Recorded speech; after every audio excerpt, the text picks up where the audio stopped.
welcome back. Right now we are joined by Zahara Jade, founder of The Truth Catalyst. Very much looking forward to learning more about Zahara, everything she is doing to help others and more. How are you today? Thanks for joining us.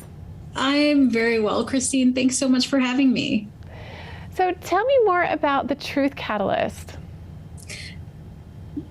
I founded The Truth Catalyst several years ago, and I consider myself a somatic awakening coach. So I support clients on their quest to awaken from and transform trauma. And I have helped clients from around the world overcome lifetimes of anxiety, depression, eradicate addiction, cycles of chronic pain, and dysfunctional relationship patterns when other traditional methods have failed them. And I've often been able to help people in less than 6 months. So what made you decide to do this, to find the Truth Catalyst and to have this be your life goal and your career and your journey to help people through trauma? That's a great question.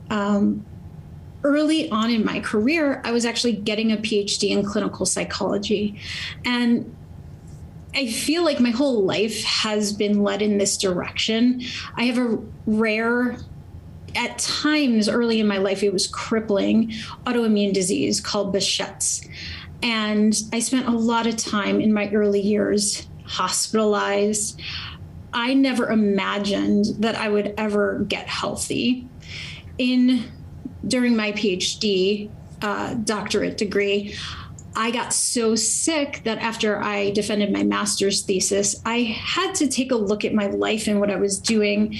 And I decided to take a sabbatical and go on my healing journey because I couldn't honestly support clients and patients in their healing if I wasn't fully healed myself. And so I was always meant to help people heal. But even at that time, when I quit my PhD program, I really didn't know that I would get back into this line of work. And so as I set off on my healing journey, it took several more years to find my way. I was very steeped in Western medicine because that's what I had always used. And they frankly failed me. They just didn't, I couldn't find the right way to heal. And ultimately, medicines were only taking care of the symptoms, but they weren't really helping. And I ended up serendipitously connecting with a somatic therapist who helped me heal the trauma that was in my body. And for the first time in my life, at the age of 26, I was healthy. And I took my newfound freedom and a healthy body for the first time, and I traveled the world, and I re-engaged with that part of me that loved healing and helping other people. And I immersed myself in studies in healing practices in the Far East. And eventually I decided to get back into this line of work to help other people based on all of the things I've learned over the years. So when someone works with you, what can they expect? Where do you start? I know it's different for everyone, as everyone's experiences and health and trauma is unique. But when you first start working with someone, where do you even start? And then where do you go from there? That's a big question.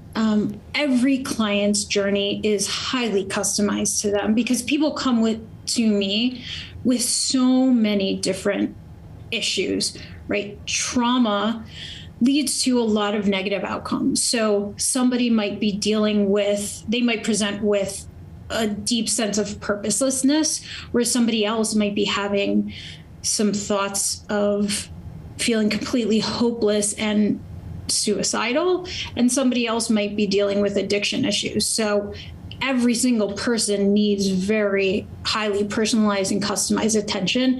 And that's really where I work.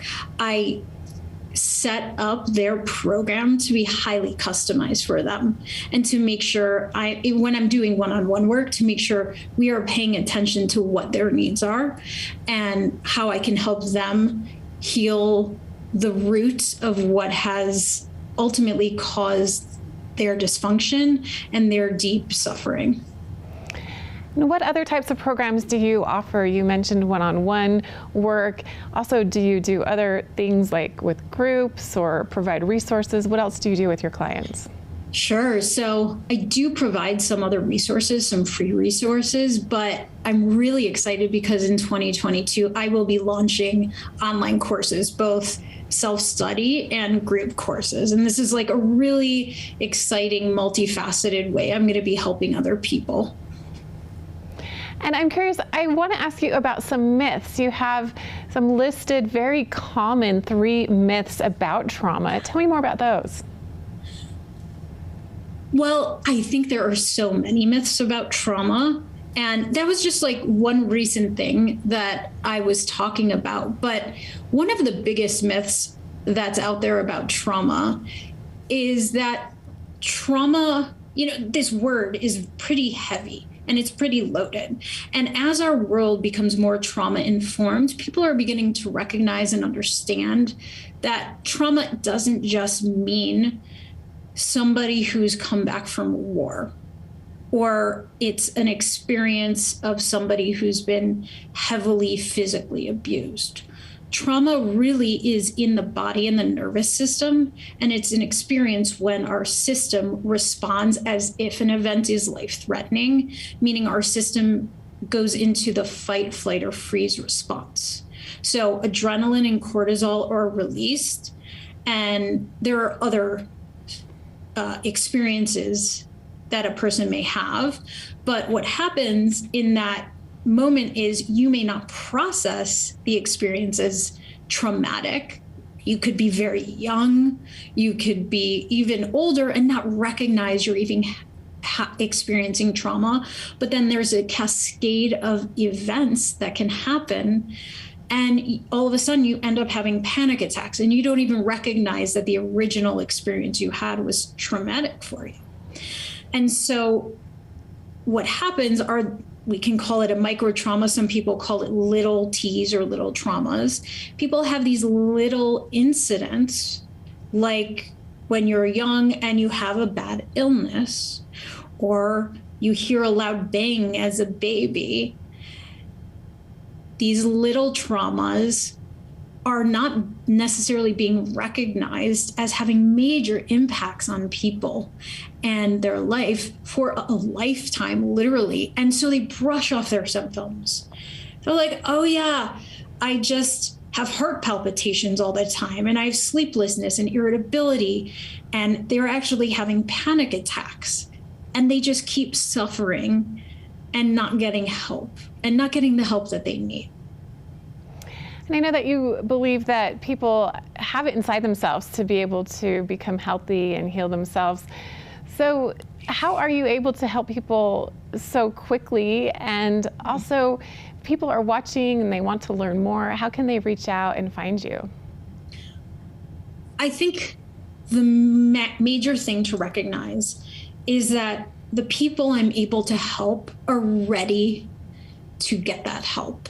So most of the people who end up in my virtual waiting room, so to speak, have tried so many other things and they haven't worked for them for one reason or another. But a lot of people say they want to get help and they're not really ready to do the type of work it requires to heal. And a lot of times this type of work demands somebody to change a lot of things in their life, that often people are too comfortable in their own suffering and they don't want to make the changes necessary. So when somebody's truly ready to heal, I do believe anybody has that capacity to heal if they're willing to take the steps necessary to heal.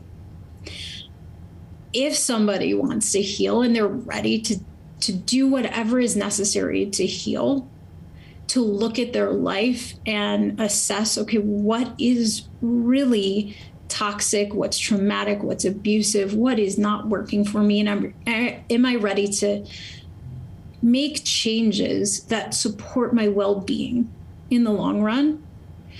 They can reach out to me. You can find me on my website, thetruthcatalyst.com. My Instagram is on there. And that's really the best way to connect with me. You can download my free trauma toolkit from my website. It's a phenomenal resource if you're being triggered or you're not sure you're being triggered and you want to find out. It's a great way to start. Well, Zahara, it's been an absolute pleasure speaking with you today. Really admire your work that you're doing and hope that people, if they're feeling trauma and feel like they are connecting with you and are ready to heal, will reach out to you through the Truth Catalyst. Thank you so much for your time with us today. We'll be back with more right after this.